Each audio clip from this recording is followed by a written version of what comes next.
Let's get talking taboo. Hello, I'm today's Joshi, and you're listening to Talking Taboo. I'm joined by Paul Schulz. My name's Meredith Sloan. And today, we have the honor of Donna E. Shalala here with us. Thank you for being with us. What are your thoughts on the efforts being made by the Parkland students after the recent shooting? I think the young people who are students at Parkland are making the biggest case in the most articulate way. And the one thing I've learned as a college president, and I've been a college president for a long time, 3 different universities, is that you listen to young people and that they have some of the best ideas. And today I taught someone's class and I just sat and listened as they talked about their ideas. They talked about the fact that we have actually banned research on guns. The Congress voted to ban research on guns in 1996. We need to do that research because we need to understand who buys guns and who does these terrible things. We need to understand, and research would help.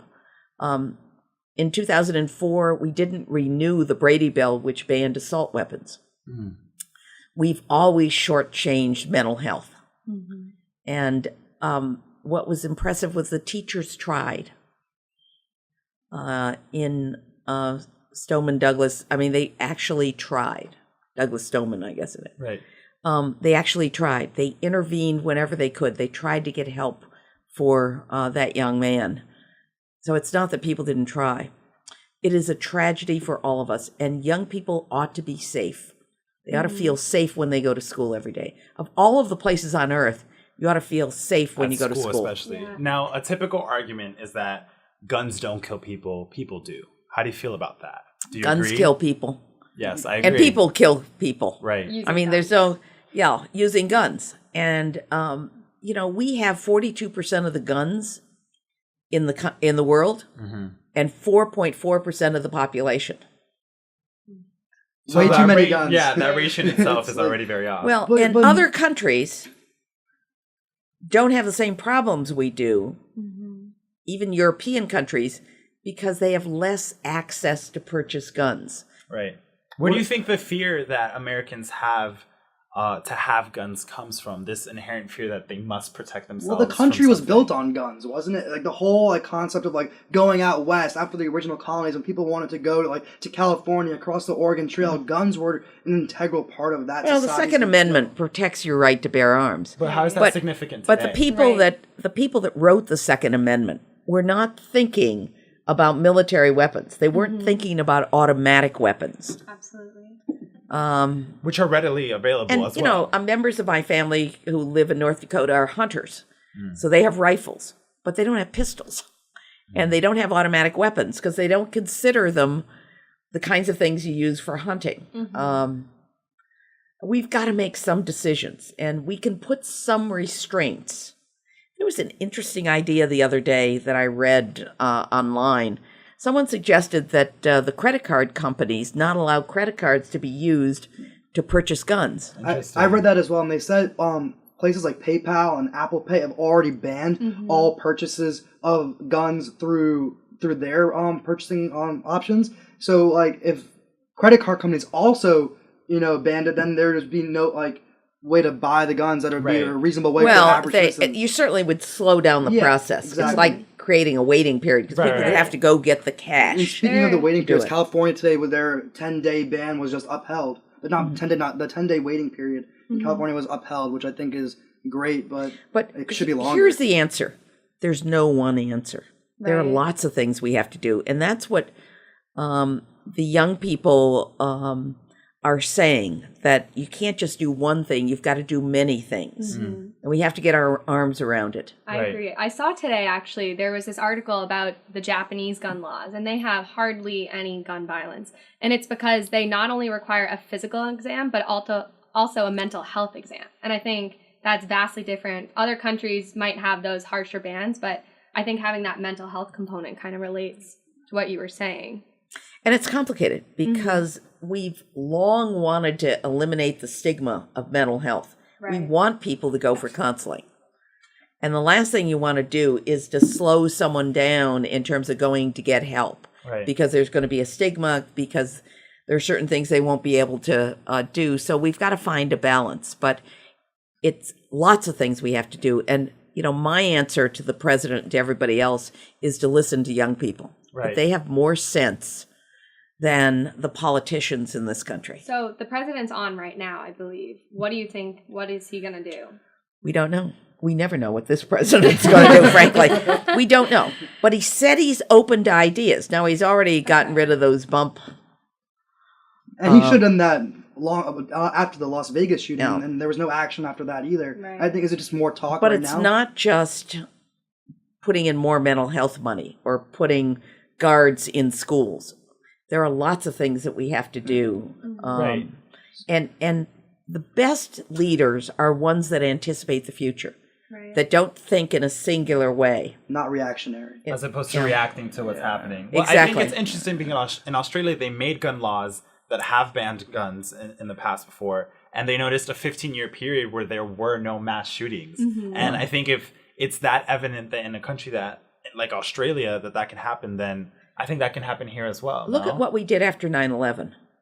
We bumped up tightened security, right? We bumped up security. We did all sorts of things at airports. And it made a difference. And frankly, it's a pain in the neck. But it makes a 'Cause difference. But it right? makes a difference. It makes a difference. Now, what's the difference between 9/11 and now? The National Rifle Association, which is a very strong lobby that doesn't want certain kinds of things to happen. And so when you have a very strong lobby, it takes a movement to get them to move. And it takes politicians with courage. And we're talking about common sense reforms. Right. Now, I don't know if you, You have an don't answer. take away someone's right to bear arms if you ban assault weapons. Right. I don't know if you might have an answer to this, but do you know if the past mass shootings have been done by the same demographic of a person? Has it been a white man for the most part for these past? It's been incidences? a complicated answer because Right. it's not always a young person. The Las Vegas one was not a young person. So it's a complicated profile of people. Certainly, we have to do more in the mental health issue because it's not an issue of whether they just kill people. It's an issue of whether they harm themselves. And we have instances of people shooting members of their family. I mean, we've got to get our arms around this. And that's why I think it takes a multifaceted strategy to deal with these issues. But at the end of the day, all the great movements in this country were led by young people. If you look at the civil rights movement, if you look at the peace movement, if you look at the women's movement, young people were deeply involved in moving this country to change public policy. So it's not just because I grew up in universities and I truly hung out believe with in the all of you. youth. I just deeply believe in young people's ability to change our minds and to make us do things that we wouldn't ordinarily do. Now, as a young person, what can I do? I know it's a common thought that there's nothing I can do singularly, but as a group, what exactly can we do to make a change, be it now or be it in the future? Well, the first thing we can do is to get everybody to vote. Yes. One of the problems is your generation votes in very low percentages. So we need people to turn out and vote. And then we need them to vote on principles. Not on parties. Not on parties. You shouldn't vote for people that are not going to think seriously about what we can do to prevent one of these terrible tragedies from happening again. You should vote for people that are thoughtful, that are willing to step up. Now, to what extent can you place that responsibility on young people, but also institutions? Because I think one of the main issues is that young people don't go out of their way to learn about politics, but they also don't receive that schooling anywhere. So do you think there should be a dichotomy of independent learning as well as institutions ensuring that young people are properly educated? Well, of course, we have some responsibility for civic leadership, but young people know more. They watch television, they watch the television commentators, they talk to each other, they follow social media. But sometimes there's a straightforward issue. Civil rights was a pretty straightforward issue. Right. Gun control, reasonable common sense gun control is a pretty straightforward issue. So you don't have to have a nuanced view of the world to change the world. Right. And I just have enormous confidence in this generation and your generation's ability to see things clearly and then to communicate clearly. I think one thing that comes across my mind is how, like you mentioned, most of the young people in the past have been the ones that have become trailblazers for many changes in the U.S.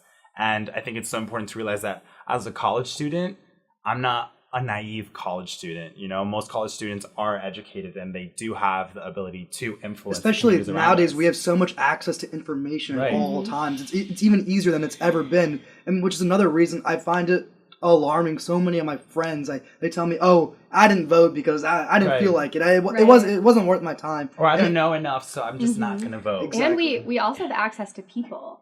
We live in a day where we can, DM someone, send a direct message on Twitter, on Instagram, and have a one-on-one conversation. You can talk to someone you'll never know in person. Like, we were able to speak to Dr. Shalala here because of, because she was a former president of UM, but I'm sure we could have reached out to her even if we didn't know her. Of course. But the other thing is we've made it easy on campus for the students on campus to vote. They can vote at the Watsco Center. Which I think was a very bold and important move. And by the way, the young Republicans and the college Democrats get together and have pizza and Cokes at the voting booth, and they share the cost together.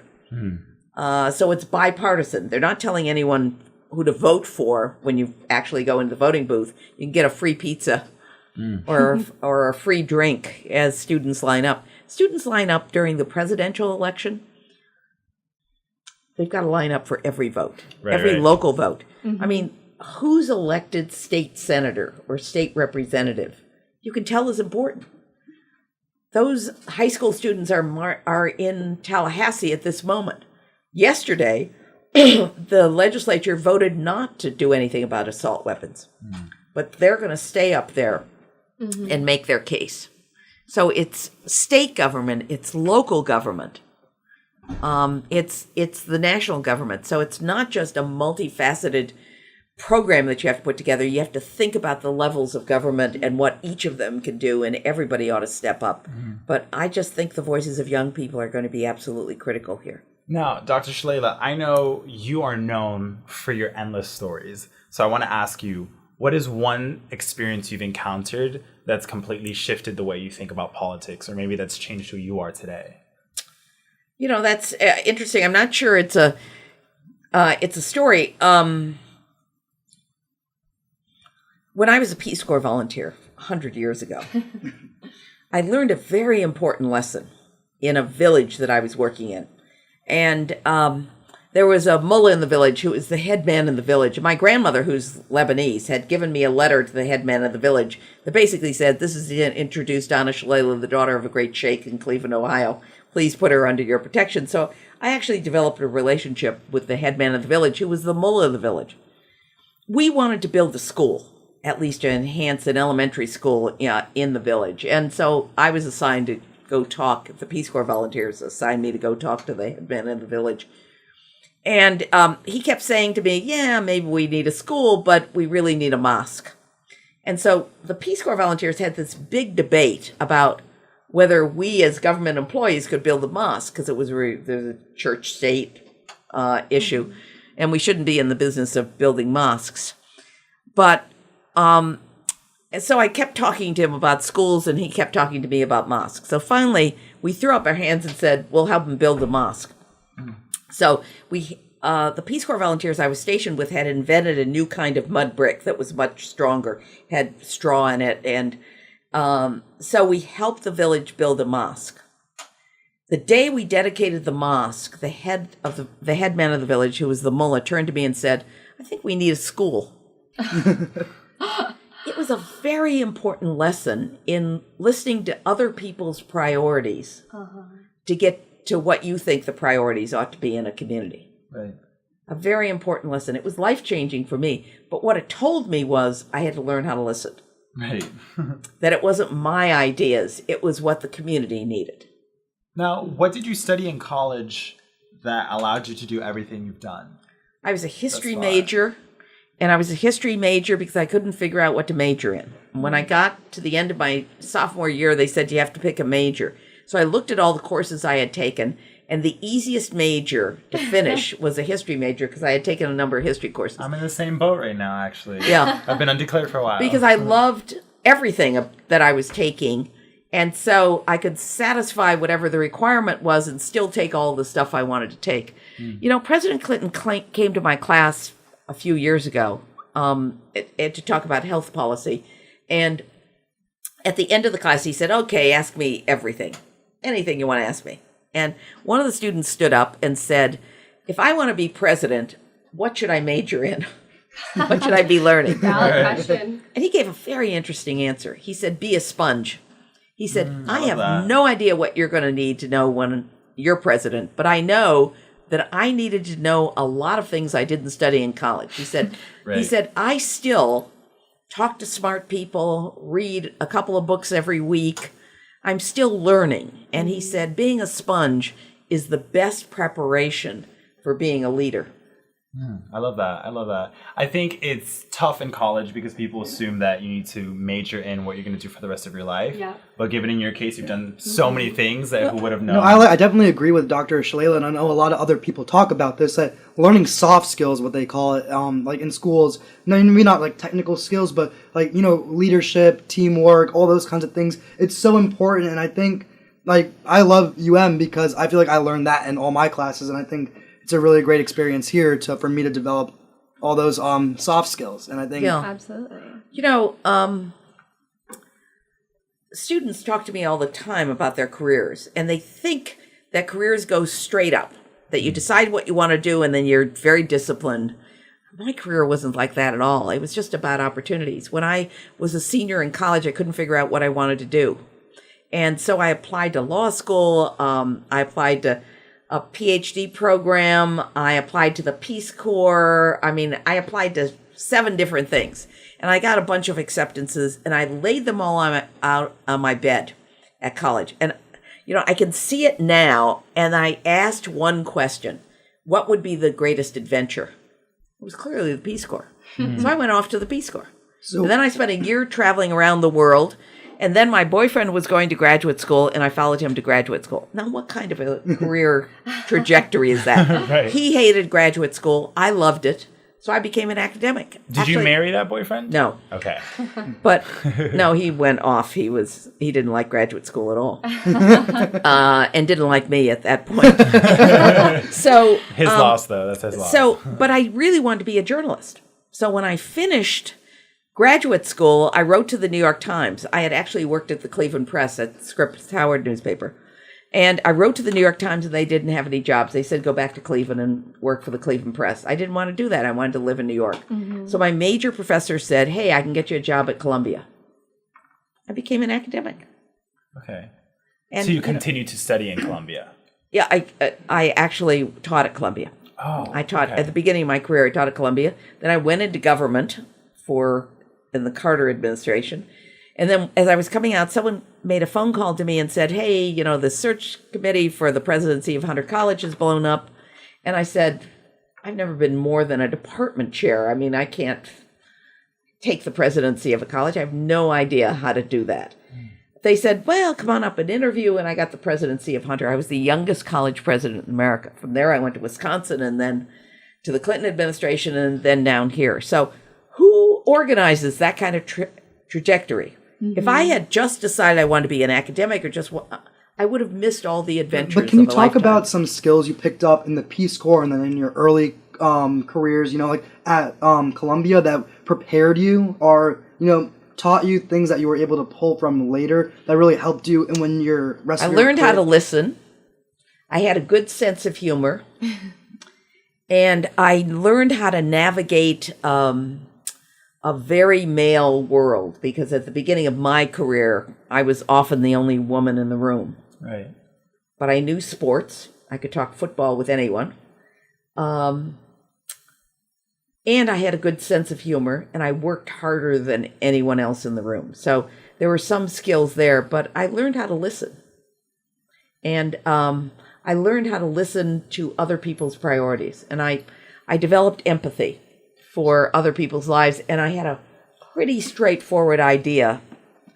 As I went into institutions, I learned about them. When I came here, I walked around the campus with Pat Whiteley, and I said, "Where do the students sit?" And she said, "Well, it's too hot." And I said, "There are no chairs, there are no tables, there are no places to sit. Where's the coffee shop?"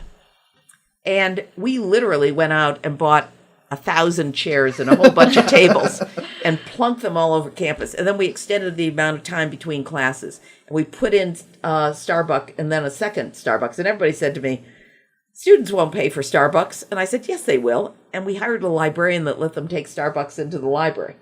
I mean, but what we thought about was how a residential campus feels. Knowing that not everybody was going to live on campus, but they ought to be comfortable on campus. And the icing on the cake was the new student center. And, you know, it was paid for by students. And the final gift, a huge $20 million gift, came from the parents of students who were very wealthy and wanted to know what my priority was for students. Ask the questions. And so I was very student-centered because I saw the students as the customers. It's true. I saw the faculty are extremely important. They make your reputation of the institution. But we bought out, for instance, the cost of football or the homecoming concert are free. On this campus, almost everything's free. Absolutely. Because we wanted students, it wasn't just a matter of racial integration, it was economic integration. There were students that couldn't, when I was in college, I couldn't afford to do a lot of the things that other students could do. Snaps to that. And the provost, Tom LeBlanc, was the same way. He was a working class kid that went to college. So we tried to buy everything out. So once students were on campus, they didn't have to reach into their pockets. That's awesome. Yeah. For our viewers who don't know who you are, why don't you give them a quick bio? I think maybe we should have started with that. But give them a quick bio. Well, I think everyone knows who Dr. Shalala is. So for the two people that might not know who you are. Well, I'm Donna Shalala. I was president of UM from 2001 until 2015. And now I'm trustee professor of political science and health policy at the university. And Donna E. Shalala has also had many ties with many big names, Barack Obama, Donald Trump, Hillary Clinton, to name a few. If you wanted to tell our viewers anything before our break, what would it be? I think that people have to pay attention to the world. They have to be awake. That most of your viewers will be younger people. Young people who don't think that they're very influential, but I believe they are because I lived through the great movements and I saw young people change public policy. I saw their impact. And that's why I believe so much in young people. Now, before we go on break, just a quick reminder, if you want to call or text us in, ask Professor Donna E. Shalala any questions, 786-309-8861. That's 786-309-8861. We are receiving texts. Professor Shalala would love to answer your questions. She has a story for everything. We'll be right back.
And we're back with Talking Taboo. Right before the break, we were with Professor Donna E. Shalala, and something magical happened while we took a break. Meredith, why don't you tell people what happened? So I really resonated with what Dr. Shalala was saying about not really being sure what to do as a senior. I'm a graduating senior, and then I had told her that I actually just got an email last night for an interview, and she just offered to write me a recommendation letter for that job offer. Claps to that. Definite claps to that. I'm a little shaken. I don't know if you definitely can't see it, but you can hear it. So magic is happening here in the studio There's a lot of today. magic happening tonight. And so we'll keep you posted on that. We'll keep you posted. Bouncing off the magic, we actually have a question for you, Dr. Shalala. Someone says, another big difference from 9/11 is that it's a domestic threat. It seems to be happening a lot lately. They want to know about race issues, if possible. What do you think about race issues in politics right now? What are your thoughts on it? It's a pretty vague question, so you can take it whatever direction you Even want specifically, I think in the gun debate, I think it's really has a huge aspect to that, because they talk when, like, if someone who is like a Middle Eastern origin or even just has brown skin, they'll say, oh, it's a terrorist attack, or versus like the whole, oh, it's a lone wolf, and if it's like a lot of the attacks are, you know, just like a white guy. So I think that has a huge aspect to it too, and I want to know like what you think of those Can different. the Parkland shooting be a terrorist attack? Can it be considered a terrorist No, attack? but some of the solutions, looking at why that student wasn't expelled earlier or pulled out of school, is in fact a racial dimension. And that is, we're very sensitive to the fact that for a long time, the kids that were expelled, the kids that were pulled out of class, were African Americans, disproportionately. So we set in place a set of rules and really set them up to make sure that there was fairness in the treatment of students, because what we saw was patterns of students being expelled that were disproportionately minorities. So some of the things that people are complaining about now, why didn't they move faster, and other things, were in fact policies that were put in place to introduce fairness and to make sure that there was not a racial dimension to expelling students. Right. And so there are racial dimensions to all of this. Disproportionate numbers of minorities are killed, whether it's children or others, in low-income neighborhoods. And so when we're talking about a high school like the one we're talking about, we have to be careful that we also want to talk about low-income communities and the kind of drive-by shootings. So there's a racial dimension that we want to be sensitive to as we talk about these issues, because we don't want to leave out the terrible shootings that are going on in many low-income communities in our country. Now, in my Women and Gender Studies class, my professor, Dr. Claire Porter, she brought up a really interesting point. She said that guns are almost tied into the masculinity of the white man in the U.S. And because of that, there's almost an inability for the white man to remove himself from the need to have guns, because it's become so culturally tied to their identity. So if we were to create gun laws and restrict the usage of guns and the ability for people to obtain guns, do you think that would be an easy transition? Do you think people... I'm not sure that I accept, the fundamental premise that it's tied to masculinity and those issues, because there are large numbers of women that support the NRA Do you think they as support well. it because they support the image of masculinity? No, I'm just playing devil's advocate. I think they support it because they believe in the Second Amendment and they believe in the right to bear arms. I don't think they want children to be killed, and I don't think NRA members want children to be killed. And one of the things that we have to learn is that we've got to be sensitive in our language. If we're going to change public policy, we need a consensus in this country. If there's something that we're doing that we can make some changes. I think even just the phrase gun control, it's a trigger for people. Saying control makes it sound like you're going to repress or, But we have that consensus, don't we? Everyone, like you mentioned, everyone has the consensus that we don't want children to die. But we don't have consensus about what the strategy is Right. to protect children in our society. Right. because of what you said, control has that negative stigma. It has we that don't have the stigma. freedom to. Let me give you an example. Florida is one of the states that has not extended Medicaid to cover large numbers of working families. That means that large numbers of working families are left out of the mental health system because they can't get health care coverage. This is a group that has too much income to get regular Medicaid and not enough income to be in the Obamacare exchanges. So we have deliberately and consciously, for a variety of reasons, chosen not to take the billions of dollars that the federal government has for extending Medicaid. That's a mental health issue, so that we've got to think about that as part of the overall strategy. But I think that we want to be very careful, both to talk about the Second Amendment, to understand people's point of view. There has always been a stream in American politics that's anti-government, that doesn't want government in our lives since Jefferson. Right.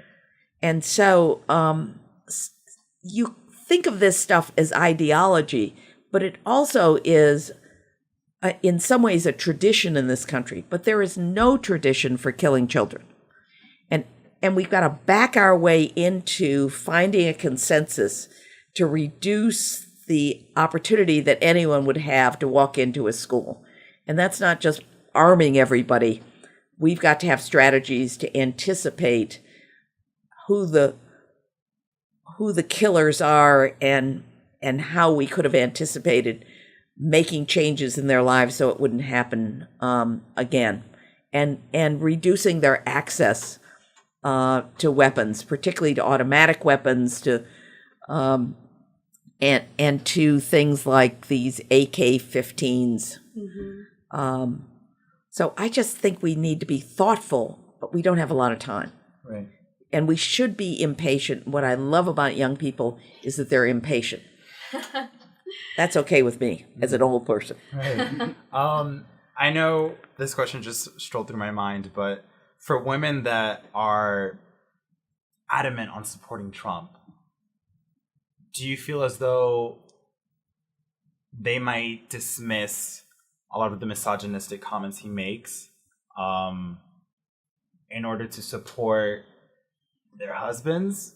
Do you feel they support Trump because of this desire? It's the culture they grew up with. It's a culture that they're a part. I'm not saying anyone specifically, just I'm speculating that's a possibility. Maybe that's why. Look. We got hit by a tidal wave of unhappiness because people's lives have not been improving. Their incomes haven't been improving and their costs have increased. Their children come out of college with large debt. They don't think of a government as helping them. And I just don't think that women vote because their husbands vote, or they support Trump because their husbands support Trump.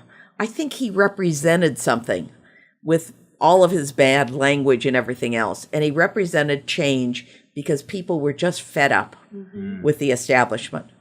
And they were willing to overlook his misbehavior because they believed that he represented a change they were not seeing from not just the Democratic Party, but the establishment within the Republican Party. And every once in a while, you get these big sweeps of changes in American politics. And you have to understand what's going on in people's lives. I say to my students, if you don't understand people's lives, you cannot make public policy in this country. Well, how do we go about understanding those people's lives? What's I know earlier you mentioned listening is very key. Well, how can we go out and specifically let me give you an example. For one thing, as the country's economy changed, many people were left out. Union jobs used to be great jobs. The steel mills in my own hometown of Cleveland, there aren't any steel mills left. Those were good factory jobs that were union jobs that paid benefits and paid good salaries that moved people into the middle class.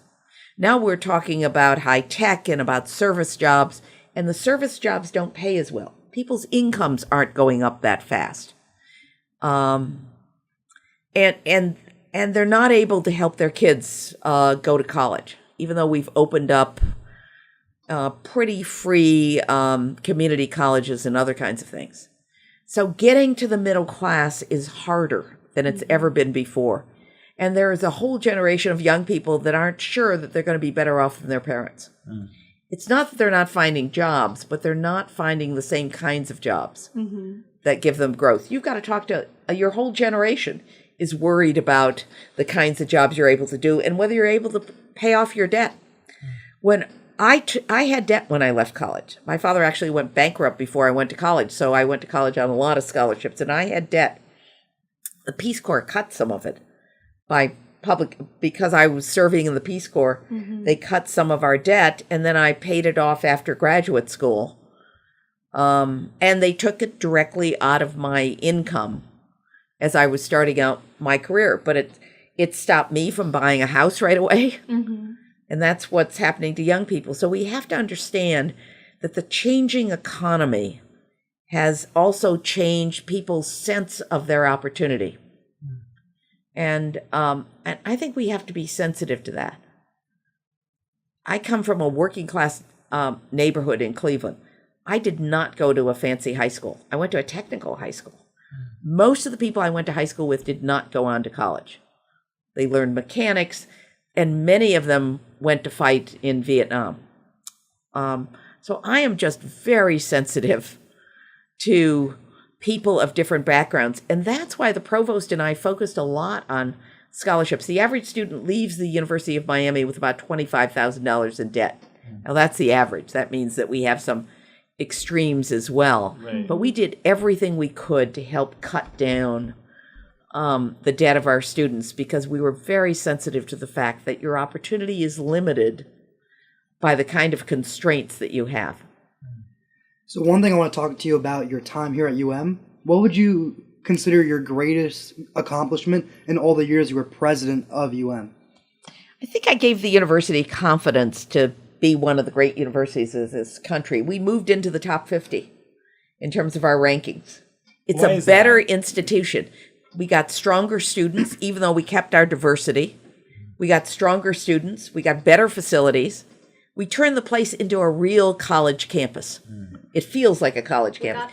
It's one of the most beautiful college campuses in the country. And the Student Center, which I refuse to call the Shalala Student Center, still makes me nervous to walk across campus and see. That's for dead people, was my reaction. But the donors insisted on putting my name on it.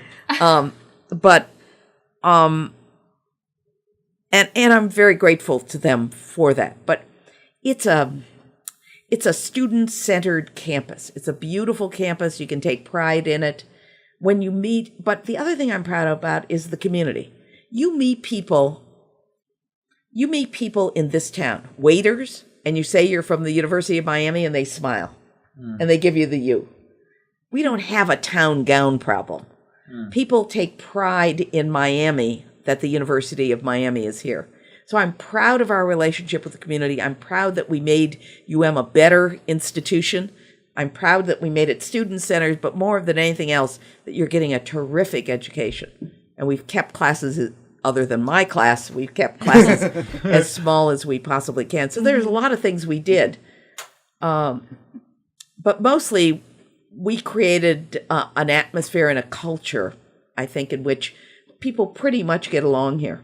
Now, your last name, Shalala, I feel really builds your brand because it's such a distinguishable name. But what's the heritage? What's the ancestry behind that name? Well, I said to someone the other day, if my grandfather had followed his first cousin on the boat that his first cousin went on, I'd be Cuban.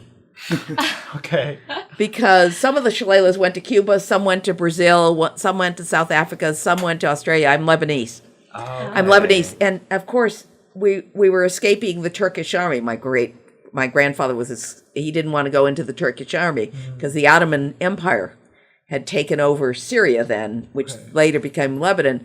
So they left in 1910, actually between 1900 and 1910. My great-grandfather came first to the United States and went all over the world. So Lebanese, wherever you turn, certainly in Latin America. So there are Shalala relatives in Cuba.